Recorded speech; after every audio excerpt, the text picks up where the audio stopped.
The Xbox 360, a console that defined what the Xbox brand was truly capable of. Landmark exclusives, a multiplayer ecosystem that no one could touch. And for a brief window of time, Microsoft was absolutely winning in the living room. And it wasn't even close. The Xbox 360 set the bar so high that the company spent the following 2 console generations chasing that success to very lackluster results. Not only that, but you could make the argument that even 21 years since launch, the Xbox 360 might low-key still be the best Xbox you can buy in 2026. And here's why. You have Uno, you But first, let's talk a little history, and it starts with the original Xbox. Leading up to the development of the 360, it left a solid first impression on the industry. Considering that Microsoft were going up Goliaths such as Sony and Nintendo, jumping into the gaming space was a big bet for the company that ended up showing bones of paying off. For one, the Xbox quite literally had PC gaming DNA. Internally, it featured an Intel Pentium 3, an NVIDIA GPU, a built-in hard drive, and network card with Ethernet, which allowed games like the original Halo to thrive with its awesome graphics and top-notch multiplayer experience that won people over in a meaningful way. By the end of its generation, the original Xbox sold around 24 million units, which might not necessarily hold a candle, especially compared to the PS2, which sold a ton more. But again, for a first-time effort, it was impressive. However, their inaugural home console also came with some hard lessons they couldn't afford to ignore. Aside from being a marketing nightmare outside of Western markets, that PC-esque hardware ended up costing Microsoft an enormous amount of money to manufacture. By the end of it, the original Xbox amounted to a net loss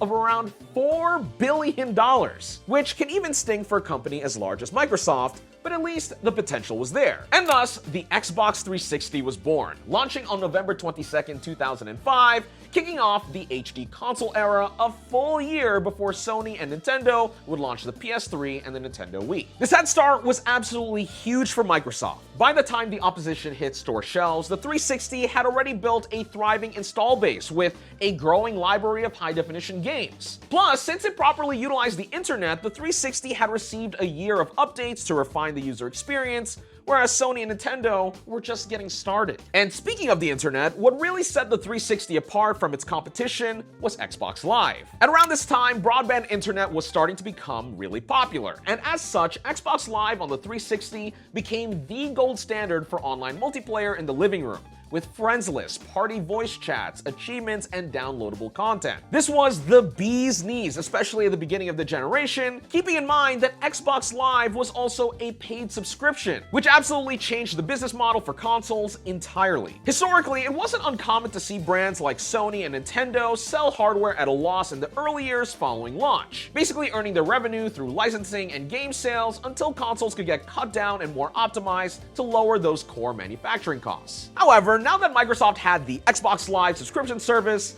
on top of having a killer game lineup that people were genuinely excited to shell out money for, the Xbox team didn't necessarily need to wait on hardware revisions alone in order to turn a profit. And boy did those games do numbers. Gears of War sold 5 million copies, and Halo 3 made $170 million in its first 24 hours, making it the biggest entertainment launch in history at the time. Between having high-caliber exclusives and strong third-party support with games such as Call of Duty, Microsoft had finally cracked the code, posting Xbox's first annual profit in 2008 at $426 million in the green. Throughout its run on store shelves, the Xbox 360 would go on to sell around 85 million units worldwide, cementing the Xbox as a real player in the console space, and I have one right here to unbox. But before that, I'd like to thank Superhuman Mail for sponsoring this portion of the video. As a YouTuber, a surprising amount of my work lives in my inbox between sponsor emails, brand briefs, collab requests. It compounds fast. But with Superhuman Mail, it's all easy. Part of the Superhuman Productivity Suite, it is one of the best email apps I've ever used. Its integrated AI quietly handles all the tedious stuff in the background, so my inbox stays clear, keeping my focus sharp to move my business forward. The Ask AI feature helps me search my inbox conversationally, so less digging through old threads to find what I need. Auto Drafts catches emails that need a response and helps me craft follow-up messages. And the Booking Pages feature eliminates scheduling back and forth entirely.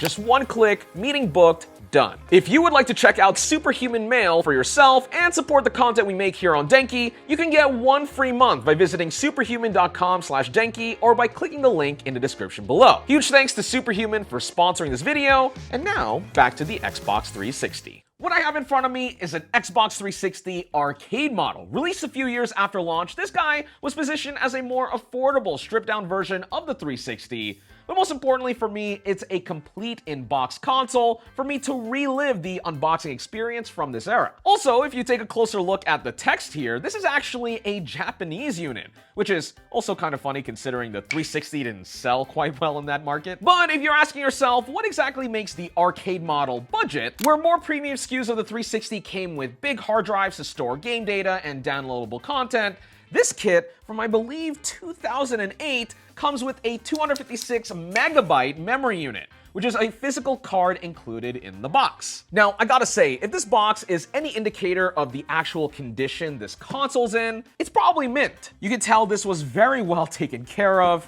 though in Japan, this was bought from a store called Wonder Goo. Funny name, I'm sure it's a wonderful establishment to buy game consoles. Woo-wee!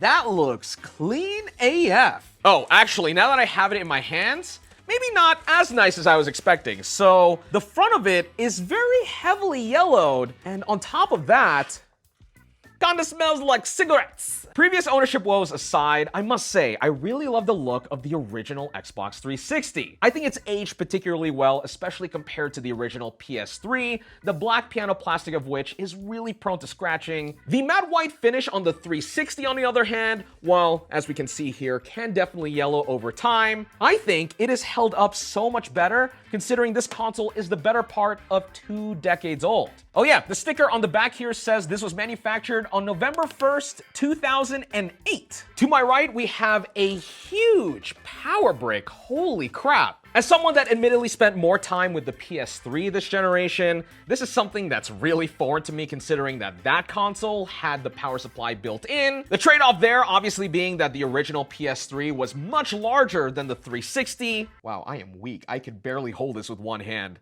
You see me shaking? Ah, yes, the iconic Xbox 360 controller, which has the original stickers on it.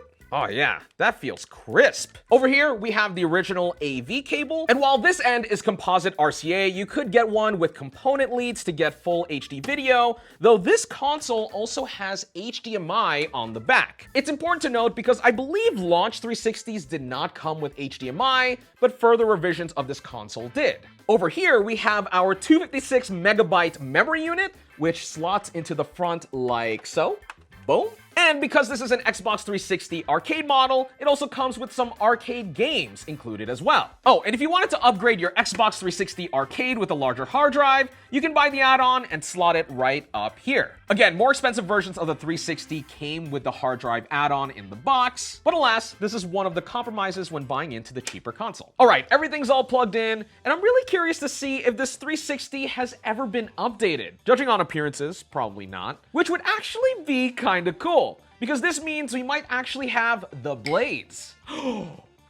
Yo! Those are some blades. Hell yeah. Why I really like this home screen a lot is because it's very simple. It's a linear setup. You have your marketplace, Xbox Live for your online stuff, games, media, and system. What an interface. They don't make them like this anymore. Now again, these blades were the original 360 UI before Xbox shifted to the NXE and later on Metro to closer resemble Windows Phone and Windows 8. But why it's really cool that this Xbox in particular is running it is because basically it's impossible to roll back software updates on it. You see, Microsoft incorporated these permanent hardware fuses that physically blow every single time a major version of firmware is installed, preventing it from booting up if it detects an older version running. You can essentially call it a one-way bridge that's built into the CPU that makes it physically impossible to roll back software updates, at least without internal hardware modifications. On top of the fact that this particular example looks pretty mint, even though we have some of the yellowing on here, considering again it's nearly 2 decades old, it's nice. Now the Xbox 360 might have been successful overall, but it had one glaring problem early in its generation.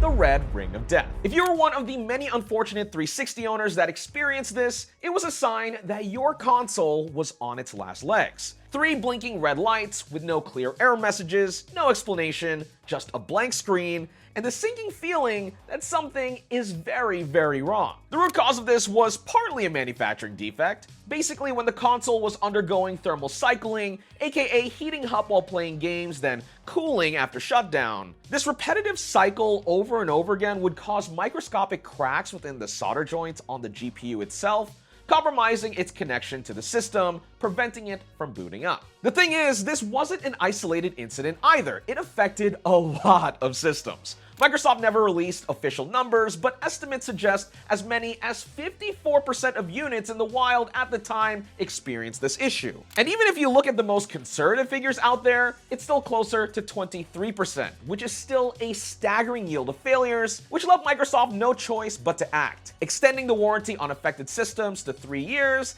and setting aside over $1.1 billion in repairs. Anecdotally, with the 360 owners I knew back in the day, it wasn't uncommon to find some households going through at least 2 or 3 Xbox 360s within the generation, between warranty replacements or straight up buying new ones when Microsoft inevitably released designs to fix the issue. Even then, I remember some friends not wanting to give up a couple of weeks of COD doing an RMA because we were all trying to compete in MLG game battle brackets, and that's where this thing called the towel trick came into play. Basically, you'd wrap your console in towels, deliberately overheating it to let the solder cook, which allowed enough of it to flow to get that GPU working at least for a little bit of time. In hindsight, this was a bit sketchy, but was a hilarious temporary solution until the console inevitably died. Even still, this didn't stop people from buying the Xbox 360 because the games kept coming, the online experience was still unmatched in quality, and then there were also variants like this, the Xbox 360S, which were more or less able to solve this issue entirely to make this the best Xbox generation we've ever seen. Now, specifically on the Xbox 360S, I think Microsoft absolutely nailed it, especially on the design compared to the launch model. IMO, it's my personal favorite,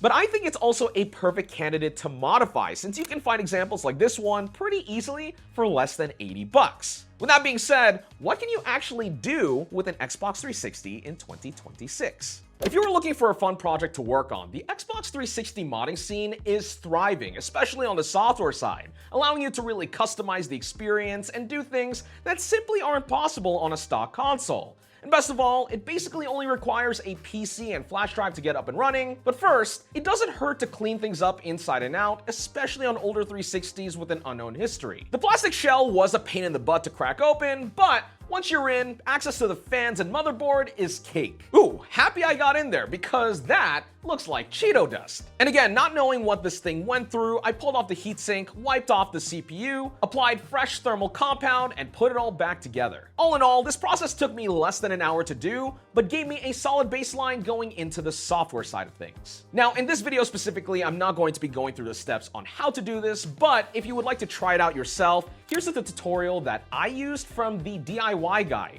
a no-nonsense 10-minute video on getting everything set up using a soft mod exploit called a bad avatar. Highly recommended. In case you don't know, soft modding means you don't have to solder anything onto your motherboard or perform any hardware modifications. This is purely a software-based exploit, again, only requiring a PC and a flash drive. That being said, if you are comfortable with hard modding, there are additional benefits to be had, including faster boot times, deeper BIOS control, more flexibility for internal storage upgrades, etc. For the right person, it is absolutely worth doing. However, if you're just curious and want to dip your toes into Xbox 360 modding, the soft mod not only gets the job done, but probably covers most of what you're actually trying to do anyway. Now, past the installation process, something to keep in mind between soft modding and hard modding is where hard modding is more permanent, the soft mod does require you to reactivate the hack every single time the system reboots. Now, thankfully, development on this mod has gone pretty far to where as long as you keep that USB in, in, it's automated at boot up and takes about 30 to 60 seconds to launch. The centerpiece of our software mod is the Aurora custom dashboard. For me personally, the big draw with this was being able to run ISOs of native games directly from the hard drive regardless of region. It even shows you full metadata and artwork. I can launch my games through here, back up my physical library, and even organize everything using the built-in file manager. With that, you'll have the ability to install cheats, game mods, and even with a bit of Googling, actually install archived dev builds and unreleased titles that have leaked over the past 20 years.